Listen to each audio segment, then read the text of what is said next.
Olá, minhas amigas, olá, meus amigos, tudo bom? Estou eu aqui trabalhando e resolvi dar uma parada para conversar com vocês. Vamos lá.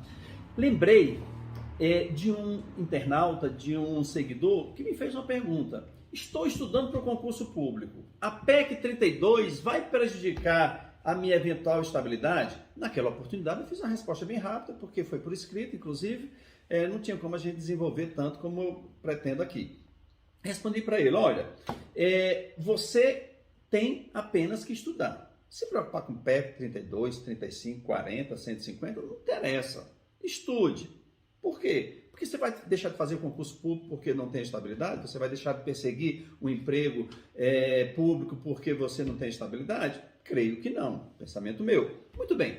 Mas vamos detalhar isso? Naquela oportunidade eu também respondi a ele o seguinte, que olha, no dia que você passar no concurso público, você vai olhar qual a Constituição que está em vigor. É ela que vai ser aplicada a você. Ou seja, se a Constituição tiver sido alterada por essa bendita PEC 32, que tanto se fala hoje em dia, obviamente você vai ser regido pelas novas regras. Se nela não contemplar a estabilidade, você não terá estabilidade. Se nela contemplar a estabilidade, você obviamente terá a sua estabilidade. Então, disso é impossível você correr.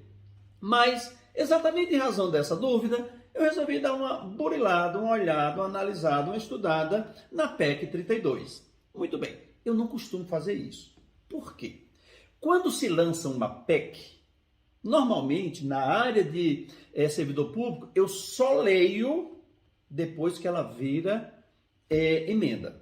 Porque PEC, não esqueça, proposta de emenda à Constituição. Por enquanto, foi apenas a apresentação, está na sua tramitação no Congresso Nacional, e o que é 10 pode virar 1, e o que é 1 pode virar 10. Ou seja, eu não costumo me estressar com propostas de emenda, nem projetos de lei. Vamos aguardar, ver o que nasce daí. Muito bem. Claro que os servidores públicos atuais, que estão com a perspectiva de perderem determinados direitos, estão se movimentando mediante suas entidades de classe, está certíssimo, é isso mesmo. Mas para você que está se preparando para o concurso público, isso não é a sua principal preocupação. Mas também adianto, esses comentários aqui não são para propriamente apenas quem está fazendo concurso público, é para você, servidor, que está preocupado. Então vamos lá. Fiquei preocupado, confesso. Fiquei preocupado ao ver a PEC 32. E por quê? Porque realmente ela explicitamente acaba com a estabilidade.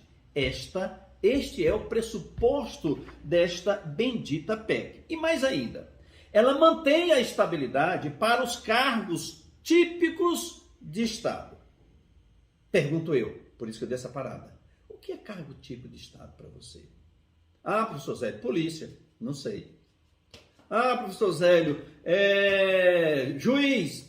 Não sei. Ah, professor Zé, procurador DF, que é o meu caso. Não sei. Mas como não sabe? Você não sabe nada, Zé? Sei não. Porque a PEC contempla, sabe o quê? Adquire estabilidade do servidor, o quê? Após o término do vínculo de experiência, que é uma nova regra criada, ok? Que não vamos comentar aqui, a minha preocupação aqui é só a estabilidade. Permanecer por 1 ano em efetivo exercício em cargo tipo de Estado, com desempenho satisfatório na forma da lei. Então, quem vai definir o que é e quais são os cargos típicos de Estado é uma lei. Aqui vem uma preocupação. Não é uma lei complementar, é uma lei. Se a Constituição não fala que é lei complementar, é porque a interpretação deve ir no caminho de tratar-se de uma lei ordinária. E a lei ordinária é uma lei que eu posso alterar com mais facilidades, eu posso implementá-la com menos burocracia, com menos rigor legislativo. O que significa isso? A lei complementar é maioria absoluta e a lei ordinária é maioria simples. Aí você já vê que você vai ficar sempre na dependência de uma lei ordinária. Isso pode ser ruim, mas também pode ser bom. Por quê? Porque determinado grupo de servidores, determinado segmento de servidores, consiga no legislativo ser inserido como cargo típico de Estado. E aí só basta a maioria simples. Então tem os dois lados. Muito bem.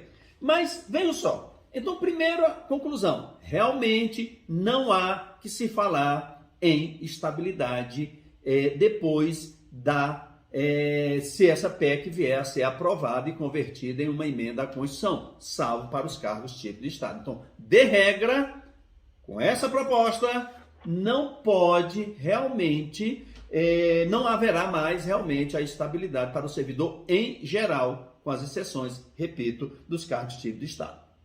Aí vamos lá. E eu, professor Zélio, eu que já sou servidor? Bem, como eu falei lá atrás, e vou repetir aqui, se você é servidor, e isso é jurisprudência do STF, não tem como correr. Quando entra em vigor uma nova emenda à Constituição, contemplando regras novas para o servidor público, isso se chama regime jurídico novo.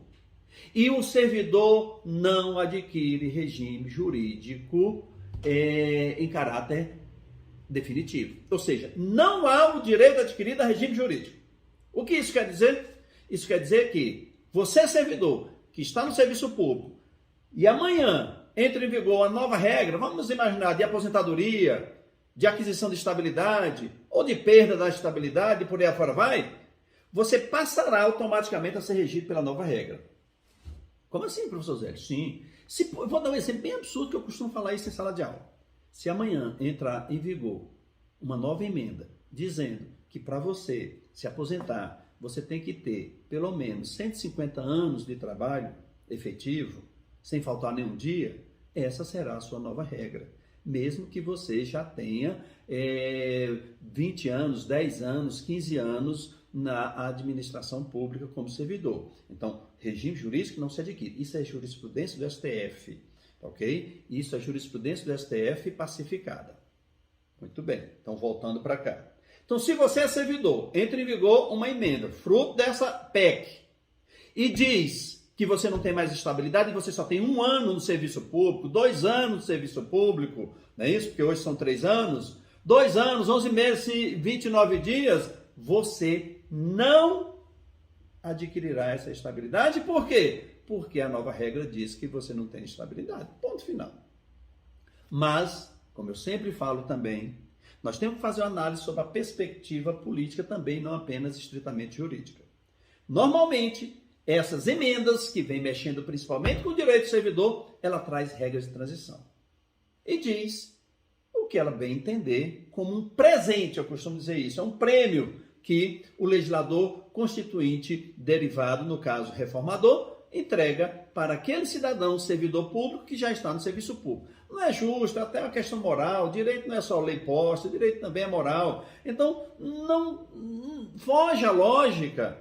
Você, por exemplo, que falta 15 dias para o serviço público, para adquirir a estabilidade no serviço público, ou falta 1 mês para você se aposentar, chega uma nova regra e mata o seu sonho. Então isso mexe com o cidadão, isso mexe com a autoestima. Então quando você entrou no serviço público, você criou uma expectativa. Muito bem. Para isso, e contemplando isso, e pensando nisso, o Constituinte derivado trouxe uma regra de transição no artigo 2º da proposta de emenda que eu vou ler aqui para vocês. Artigo 2º. O servidor público investido em cargo efetivo até a data de entrada em vigor do regime jurídico de que trata o artigo 39A, ou seja, o novo regime jurídico que está sendo criado sem a estabilidade, com um contrato de experiência, que nós não vamos comentar aqui, como eu já falei, ok? É garantido o regime jurídico específico. Então, para você que já é servidor, está sendo criado um regime jurídico de transição, ok? Ele simplesmente chamou de regime jurídico específico. É uma transição. Aí diz, sendo assegurado a você. Então, digamos que saiu a PEC, foi aprovada, converteu-se em emenda, e aí você está no serviço público tem 1 ano. Você tem, pelas regras que você conhece hoje, estabilidade? Não. Você terá, pelas regras novas, estabilidade? Também não. Então você está no pior dos mundos. Mas, para não frustrar a sua expectativa, o que é que ele fez? Veio aqui e disse, a estabilidade é assegurada a você. Vou pegar um exemplo claro, específico. Você tem 1 ano no serviço público, não é isso? Então será assegurada a você a estabilidade após 3 anos de efetivo exercício e aprovação em estágio probatório. Ou seja, ele pegou a regra atual e disse, essa regra atual, para você que ingressou no serviço público Não é isso? Antes dessa PEC, você ainda não tem a estabilidade, mas você criou a expectativa de ter essa estabilidade. Eu vou deixar para você isso. É um presente, é um prêmio. Então, com você eu não vou mexer. Então, se você, na data da promulgação de uma emenda que seja fruto dessa PEC, não é isso? Presumindo que ela foi aprovada desse jeito, então não se preocupe, você terá garantida a sua estabilidade. Então, você vai ficar na transição. Também, você não terá aplicado a você, que já é servidor, tá ok? A não aplicação do disposto no artigo 37, e aqui não é só você que tem 1 ano, a todos os servidores que já estejam no serviço público.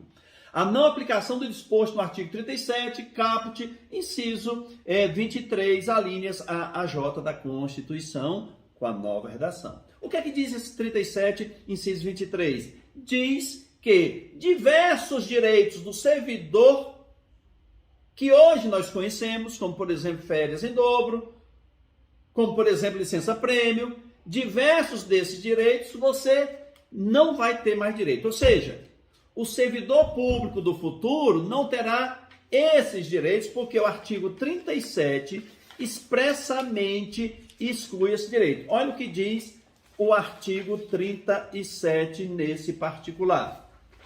Artigo 37, a linha A até a linha J. Fazer coisa ao vivo é bom porque a gente não acha, né? Isso é ótimo. Só um minuto. A linha. Olha só o que diz. Ninguém mais, servidor nenhum, terá direito a férias em período superior a 30 dias, adicionais referente a tempo de serviço, aumento de remuneração de parcelas indenizatórias com efeito retroativo, licença-prêmio, assiduidade, outra licença. Isso é 37, inciso 23. Redução da jornada sem o correspondente redução da remuneração e assim sucessivamente. Ou seja, no futuro o servidor não terá direito a isso. Mas, como regra de transição, você estará ressalvado. Então, se você ocupa um cargo público hoje que lhe dá direito a 60 dias de férias, isso não será atingido. Você que está hoje, o próximo que entrar. Então, você vai ter um colega do futuro que não vai ter o direito que você tem hoje. Essa a ideia. E também terá assegurado a você os demais direitos da Constituição. Isso nem precisaria, né, gente? Óbvio que está na Constituição e direito seu. Então, vejam só. O resumo da ópera é o seguinte. Continue estudando para concurso, que ainda não é servidor. E você que é servidor, você terá os seus direitos assegurados quanto à estabilidade e quanto àqueles direitos criados pela lei que foram excepcionados aqui. E aí vem uma última observação. Digamos que você seja servidor lá da prefeitura, vamos pegar aqui a prefeitura num lugar bem famoso, Catolé do Rocha, que é a cidade mais famosa do mundo. Não é isso? E lá tem um regime jurídico único que diz que se você é servidor da prefeitura de Catolé do Rocha, você tem direito a um adicional de festa junina. Pronto, todo junho você ganha o salário em dobro. Vamos imaginar isso. Ok? Muito bem. Você, pela nova PEC, que se vier a gerar a emenda, você perderá esse direito. Aí você vai dizer, mas professor Zélio, você não disse que aqueles direitos que eu tinha lá, na regra de transição eu vou manter? Sim, desde que ele esteja relacionado dentre esses que eu li. Como o auxílio junino lá de Catolé do Rocha, da lei municipal de Catolé do Rocha, não está relacionado aqui na emenda à Constituição, ou ainda proposta, não é isso? Então, esse aí você vai perder. Ou seja, se você é regido por um regime jurídico de servidor municipal, estadual, e que tenha um direito a mais que não esteja contemplado aqui, esse direito será retirado. Ou seja, você não terá direito além daquilo que está na Constituição. Essa é a regra de transição. Meus amigos, servidores, busquem suas entidades, porque a estabilidade é um direito da sociedade. Costuma-se vender um peixe que não existe, que é a estabilidade, é uma regalia ao servidor. Não, a estabilidade é um benefício da sociedade. O servidor, ele tem a estabilidade para ele não se curvar às questões políticas momentâneas. Eu mesmo, como procurador, na minha trajetória, eu sofri pressões para determinado posicionamento e exatamente por causa da minha estabilidade eu não me curvei e com isso proporcionei economia aos cofres públicos em determinada situação que, em razão da pressão, se eu tivesse cedido à pressão, se eu não tivesse a estabilidade e cedesse à pressão, causaria, ao contrário, um grande prejuízo à administração pública. Portanto, a estabilidade é do processo democrático. Estabilidade é um princípio republicano.